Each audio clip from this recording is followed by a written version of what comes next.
কেমন আছো সবাই? আচ্ছা, আজকে তোমাদের ক্লাস নেব ইংলিশ ক্লাস। English class. আচ্ছা, ইংলিশে তোমরা ছোটবেলায় পড়ছো এ ফর অ্যাপেল, তাই না? B for ball, C for cat. আচ্ছা, এগুলা সবই ঠিক আছে, কিন্তু এখন আমাদের ডিজিটাল যুগ না? এখন বাংলাদেশ কি ডিজিটাল, তাহলে আমাদেরও কি ডিজিটাল ভাবে পড়াশোনা করতে হবে। যেমন A for apply, A for আমাকে বলো, এ ফর অ্যাপ্লাই। অ্যাপ্লাই মানে কি? আবেদন করা। অ্যাপ্লাই মানে কি? আবেদন করা। B for brilliant, B for brilliant. Brilliant মানে কি? মেধাবী। বি ফর ব্রিলিয়ান্ট, ব্রিলিয়ান্ট মানে কি? মেধাবী। সি ফর কি? ক্যাট। হ্যাঁ, সি ফর ক্যাট। এখন শিখো C for capital. C for কি? ক্যাপিটাল। তিনটা অক্ষর নতুন ওয়ার্ড শিখলা না? কয়টা?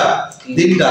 এক নম্বরে অ্যাপ্লাই, দুই নম্বর ব্রিলিয়ান্ট, তিন নম্বর কি? ক্যাপিটাল। এরকম এ টু জেড। আচ্ছা, এটা বলে দিই, এ to Z. A to Z, এটা কিন্তু একটা অর্থ আছে। এটার একটা অর্থ আছে। অর্থটা কি?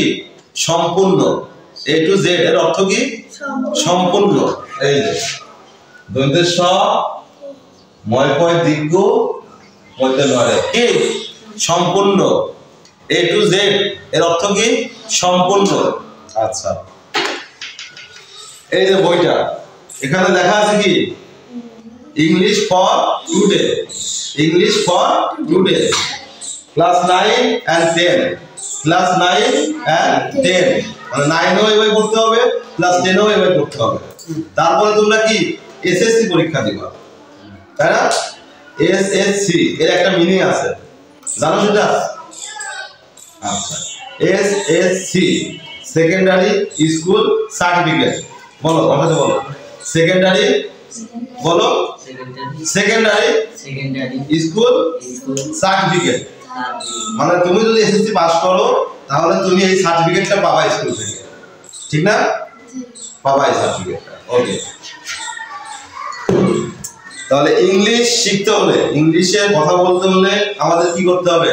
প্রচুর পরিমাণ চর্চা করতে হবে। কি করতে হবে? চর্চা করতে হবে। সাপোজ মানে